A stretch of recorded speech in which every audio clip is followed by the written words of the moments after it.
Welcome back to the channel. I am Jayashree Sukar and today I am going to discuss about strategy for November 2022 examination. तो अगर हम आज से count करें तो अभी जुलाई का लगभग मिड आ ही चुका है एंड अब आपके पास जुलाई के 15 डेज प्लस अगस्त सितंबर अक्टूबर ऐसे 3 मंथ्स मतलब 3.5 मंथ का टाइम बचा हुआ है एंड लगभग आपके ग्रुप 2 के क्लासेस भी अभी कंप्लीशन पे ही होंगे। तो जुलाई एंड तक नॉर्मली सभी फैकल्टीज के क्लासेस खत्म हो चुके हैं। अगर आपके जुलाई एंड तक क्लासेस खत्म नहीं होते फिर भी आपको रिविजन शुरू कर देना है ग्रुप 1 के सभी सब्जेक्ट्स का। तो आप आई होप अब भी आप ग्रुप 2 के साथ ग्रुप 1 का रिविजन शुरू चालू ही रख रहे हो एंड ग्रुप 2 भी साथ में पढ़ रहे हो। तो जैसे कि जुलाई एंड होगा आपका मेन रिविजनरी टाइम शुरू हो जाएगा। 3 मंथ इतने इंपॉर्टेंट होंगे क्योंकि वही 3 मंथ के अंदर आप पिछले जो 4-5 महीनों से मेहनत कर रहे हो वही रंग लाने वाली है। जब पहली बार आपने अच्छे से पढ़ाई करी होगी तभी इस 3 महीने के अंदर आप अच्छे से परफॉर्म कर पाओगे, क्योंकि ये सारा रिविजन का जो टाइम होता है बहुत ही क्रूशियल होता है और ये 3 मंथ की मेहनत ही आपका रिजल्ट डिसाइड करने वाली है। तो ये कितना इंपॉर्टेंट है कि आपको ध्यान में रखना चाहिए। सो मैं स्ट्रेटेजी डिस्कस कर लेती हूँ फटाफट। तो देखो, अगर आपके समझो जुलाई एंड तक आपके क्लासेस कंप्लीट होते हैं तो आपके पास पूरे के पूरे 3 महीने बचते हैं। नवंबर समझो फर्स्ट वीक से आपकी एग्जामिनेशन है तो 3 महीने आपके अभी हाथ में है। तो देखो आपके अगस्त वीक के अंदर, अगस्त के पूरे मंथ के अंदर आपको कैसे पढ़ना है। तो देखो हर एक सब्जेक्ट को आपको 7-7 दिन देने हैं ग्रुप 1 के। तो ऐसे करके कुल मिला के 28 डेज होते हैं, राइट, 4 सब्जेक्ट के लिए। तो उन 4 सब्जेक्ट में से आपको सबसे पहले 7 डेज के अंदर आपने डिवाइड किया है तो उन 7 दिन में से आपको 5 दिन टॉपिक को रिवाइज करने के लिए देना है और प्लस 2 डेज वो आपको RTP MTP क्वेश्चन सॉल्विंग के ऊपर देना है। तो ऐसे 7 दिन की स्ट्रेटेजी हर एक इंडिविजुअल सब्जेक्ट के लिए आपको बनानी होगी। 5 डेज के अंदर मेक श्योर कि आपका मॉड्यूल का रिवीजन भी हो जाए, मतलब मॉड्यूल की रीडिंग भी हो जानी चाहिए। जो हमारे चैप्टर्स के नीचे क्वेश्चंस होते हैं तो उनकी रीडिंग भी आपकी हो जानी चाहिए, क्योंकि बाद में फिर आपको इतना बर्डन आएगा कि ये सब नहीं होगा, मॉड्यूल छूट जाएगा और आप RTP MTP करके जाओगे। बट अगर आपने मॉड्यूल सॉल्व किया है, टॉपिक आपके क्लियर है, तो RTP MTP क्वेश्चन एक बार समझो टाइम कंस्ट्रेंट की वजह से नहीं भी होते हैं फिर भी मॉड्यूल के दम पे आप इजीली स्कोर कर पाओगे, राइट। बट RTP MTP करना ही, ऐसा नहीं है कि छोड़ देना है आपको। तो 5 डे प्लस 2 डे की स्ट्रैटेजी रहने वाली ईच सब्जेक्ट के लिए। पहले 5 डेज का आप समझो आप अकाउंट्स का रिवीजन करते हो प्लस मॉड्यूल प्लस आपको 2 डेज RTP MTP क्वेश्चन के लिए देना है। ऐसे फिर आपको लॉ का करना होगा, फिर कॉस्टिंग एंड देन फिर आपका आएगा लास्ट का जो सब्जेक्ट है वो है टैक्स। तो टैक्स सब्जेक्ट बहुत हार्ड होता है जिसको लाइटली मत लेना और इसका रिविजन आपको छोड़ना नहीं है। जब आपने पहला ग्रुप 1 का रिविजन कर दिया और टैक्स को अगर आपने हाथ में लिया है 4 सब्जेक्ट तो फिर उसको कंटिन्यू करके जाना, रोज थोड़ा थोड़ा पढ़ो। मैं ऐसा नहीं बोल रही कि आपको रोज के रोज 4-4, 5-5 घंटे टैक्स के पीछे देने, बट टैक्स को रिवाइज करते रहना। थोड़े थोड़े टॉपिक, एक दिन सैलरी कर दिया, एक दिन HP कर दिया, एक दिन कैबिनेट, ऐसे कुछ थोड़े छोटे टर्म्स भी रिवाइज करते रहना। तो इस तरीके से आपका 1 अगस्त का फर्स्ट मंथ खत्म हो जाएगा और होपफुली आपका ग्रुप 1 का पूरा रिविजन भी अच्छे से हो जाएगा। एंड जो भी हमारे प्रैक्टिकल सब्जेक्ट है उनके अंदर आप सिर्फ और सिर्फ ऊपर से देखना मत, हर एक की इंडिविजुअल प्रैक्टिस कर लेना। ये 5 दिन जो हो गया आपके रिविजन के अंदर हर एक सब्जेक्ट के लिए बहुत ही क्रूशियल होगी। यहाँ की प्रैक्टिस ही आपको बाद में काम आने वाली है, राइट। तो इसके तरह से आपको ग्रुप 2 के अंदर फिर लेना है रिविजन, जिसके अंदर आपको ग्रुप 2 के अंदर कुछ वापस से 4 सब्जेक्ट होने वाले हैं, क्योंकि अभी न्यू स्कीम जो है अभी तक वो पूरी तरीके से बोल सकते कि अप्रूव नहीं हुई है। तो हम समझ रहे हैं कि 8 सब्जेक्ट के पेपर की आपकी प्रिपरेशन करनी है। सो ग्रुप 2 के लिए 5 डेज प्लस 2 डेज की जो स्ट्रैटेजी है हर एक इंडिविजुअल सब्जेक्ट के लिए, तो टोटल कितने हुए 7 × 4 28 डेज की स्ट्रैटेजी ये भी रहने वाली है। और पिछले 2 दिन जो हो गए वो आप समझ लेना कि आपने कुछ ब्रेक वगैरह ले लिया। तो इन 5 डेज के अंदर भी आपको टॉपिक रिविजन करना है एंड प्लस मॉड्यूल सॉल्विंग भी करना है। फिर उन 2 दिन जो बचे हुए हैं 7 डेज के अंदर, उसके अंदर आपको पास्ट एग्जामिनेशन क्वेश्चन, RTP मतलब revisionary test paper and MTP मतलब मॉक टेस्ट पेपर, इन सबको अच्छी तरीके से रिफर कर लेना है। तो इस तरीके से आपके 2 मंथ परफेक्टली यूटिलाइज हो गए।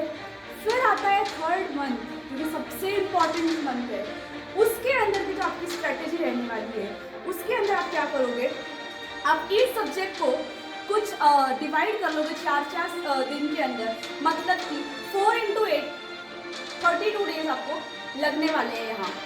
तो इस तरीके से आप क्या करोगे, पहले अक्टूबर का जो वीक होगा उसके अंदर 4 दिन के अंदर पहले 2 दिन आपको फिर से टॉपिक रिवाइज करना है, फिर एक दिन आपको देना है मॉड्यूल सॉल्विंग के ऊपर, अगर कोई क्वेश्चन रह चुके हैं वो, और बाकी का एक दिन आपको लगाना होगा वो RTP MTP क्वेश्चन के ऊपर। इस तरीके से हर एक इंडिविजुअल सब्जेक्ट फिर से 4 दिनों के अंदर आप रिवाइज करोगे तो फिर 28 डेज आपको लगने वाले हैं थोड़ा प्रिपेयर करने के लिए। तो 4 into 8 सब्जेक्ट तो आपको इस तरीके से सब्जेक्ट भी रिविजन हो जाएंगे। तो 4 डेज के अंदर क्या 2 डेज आपको रिविजन करना है and plus 1 day module solving and last दिन का जो दिन है उसके अंदर RTP MTP क्वेश्चन। इस तरीके से आपकी दोनों ग्रुप की प्रिपरेशन बहुत ही सॉलिड वे में होगी और ये जो आपकी स्ट्रैटेजी रहेगी वो आपको अच्छे से अच्छा रैंक भी मिलवा सकती है अगर आप इसे ऑनेस्टली फॉलो करते हैं। इस तरीके से ग्रुप 2 प्रिपेयर हो जाएगा। और अगर आप सिर्फ ग्रुप 1 के लिए प्रिपेयर करें, ग्रुप 2 के लिए प्रिपेयर करें तो उसके लिए मैं आपको स्ट्रैटेजी बता देती हूँ। तो ग्रुप 1 के लिए मैंने स्ट्रैटेजी रखी है, उसके अंदर को एम्पल ऑफ टाइम मिलता है, लाइक 3.5 मंथ आपके पास प्रिपरेशन के लिए है। इसके अंदर आप जो चाहे वो कर सकते हो। यहाँ 200 लाना कोई मतलब बड़ी बात नहीं है क्योंकि आपके पास कितना सारा टाइम है, सिर्फ और सिर्फ 4 पेपर के ऊपर फोकस करना है। तो यहाँ आप एग्जामिनेशन स्कोर करने की पूरी ताकत रखते हो अगर आप सीरियसली पढ़ाई करो। तो यहाँ क्या करना है, अब लाइक जुलाई एंड तक आपका सिलेबस कंप्लीट हो जाने वाला है। फिर आपका आएगा अगस्त मंथ एंड देन अगस्त के बाद सितंबर एंड अक्टूबर, ये 3 मंथ की स्ट्रेटजी मैं आपको बताती हूँ। तो अगस्त के अंदर पहले क्या करना है, अगस्त मंथ को 5 डेज की स्ट्रेटजी जो है उस तरीके से उसको फॉलो करना है। सो अगस्त के अंदर 5 डेज यहाँ 15 डेज की स्ट्रेटजी लेने वाले हैं। तो 15 डेज में से आप क्या करोगे, पहले अगस्त के 15 डेज आप अकाउंट्स को देने वाले हो। अकाउंट्स के अंदर 8 डेज आपको क्या करना है, टॉपिक रिवाइज करना है, सिर्फ और सिर्फ टॉपिक रिविजन करना है।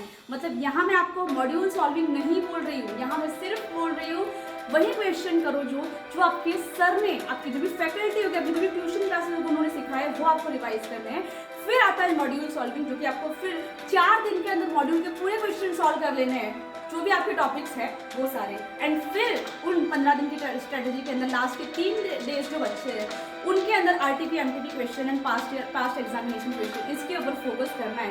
सो RTP MTP एंड PYQ ये हमारे 3 दिन के अंदर कंप्लीट हो जाएगी। इस तरीके से हर एक इंडिविजुअल सब्जेक्ट हम 15 दिन के अंदर सॉल्व कर लोगे। अगर आप मुझे पूछोगे कि आप ऑर्डर क्या रखना है, तो पहले अकाउंट्स, फिर लॉ, फिर कॉस्टिंग एंड देन टैक्सेशन। तो इस तरीके से हर एक इंडिविजुअल सब्जेक्ट को आप टाइम दोगे 15 दिन का। तो अगस्त के एंड तक आपके 2 सब्जेक्ट अच्छे तरीके से प्रिपेयर हो जाएंगे, लॉ एंड अकाउंट्स। फिर आता है सितंबर वीक, तो सितंबर के अंदर फिर आपके आएगा कॉस्टिंग सब्जेक्ट के अंदर गलती मत करना, कम प्रैक्टिस करने की। कॉस्टिंग का पेपर आप जब लोगे ना तब आपको फीलिंग आएगी कि यार मुझे मैंने तो ये भी किया, ये भी किया, ये सम भी सॉल्व किया है।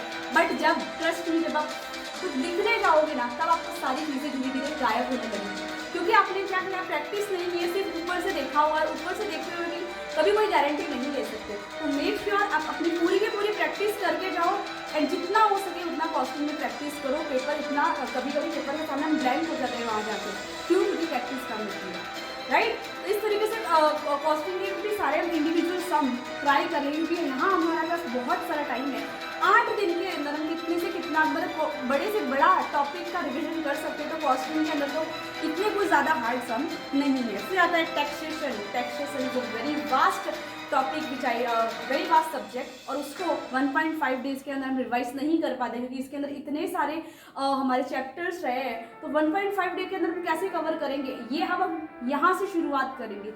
ये 15 डेज का रिविजन आपको ये बताएगा। तो टैक्सेशन के अंदर भी आपको पहले 8 दिन तक रिवाइज करना है पूरा का पूरा टैक्स, एंड देन 4 डेज के अंदर module solving, and then last के 3 डेज है उसके अंदर RTP MTP and PYQ question. इस तरीके से टैक्स के लिए स्ट्रैटेजी रहने वाली है, और यही आप फॉलो करोगे तो आपके 2 मंथ यहाँ कंप्लीट हो जाते हैं। एंड फिर जो 1 मंथ बचता है हमारा, जिसके अंदर हम क्या करेंगे, रिविजन करने वाले हो, तो वहाँ हम क्या करेंगे, हर एक सब्जेक्ट को हम 7 डेज के अंदर डिवाइड कर दोगे। पहले 4 डेज जो होंगे वो आपको हर एक इंडिविजुअल सब्जेक्ट के टॉपिक रिवाइज करना है, फिर 1.5 days for module solving, and बाकी के 1.5 डेज 7 डेज के अंदर से उसके अंदर आप करोगे RTP MTP क्वेश्चन के रिविजन्स। तो उनके अंदर आप जो क्वेश्चन बाकी रह गए, जो आपको हार्ड लगे, वो आपको रिवाइज करना है। तो इस तरीके से ग्रुप 1 की स्ट्रैटेजी होगी, और सेम वे ग्रुप 2 के एंड सब्जेक्ट का जो भी सीक्वेंस होगा ना वो कुछ इस तरीके से। अगर आप ग्रुप 1 के लिए इसे प्रिपेयर करोगे तो accounts, law, tax, costing and taxation, and group 2 के लिए प्रिपेयर कर रहे हो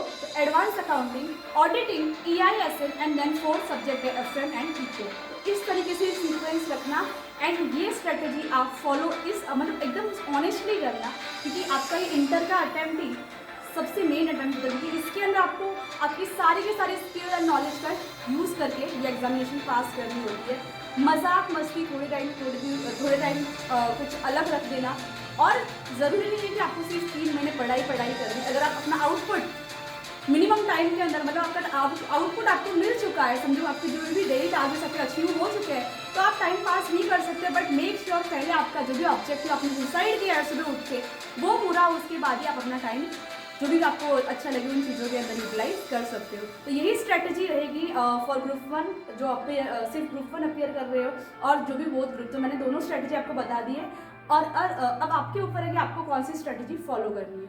सो या this is about this strategy, and अगर आपको कुछ और गाइडेंस की ज़रूरत पड़े तो मुझे मैसेज कीजिए, I will try to give my best.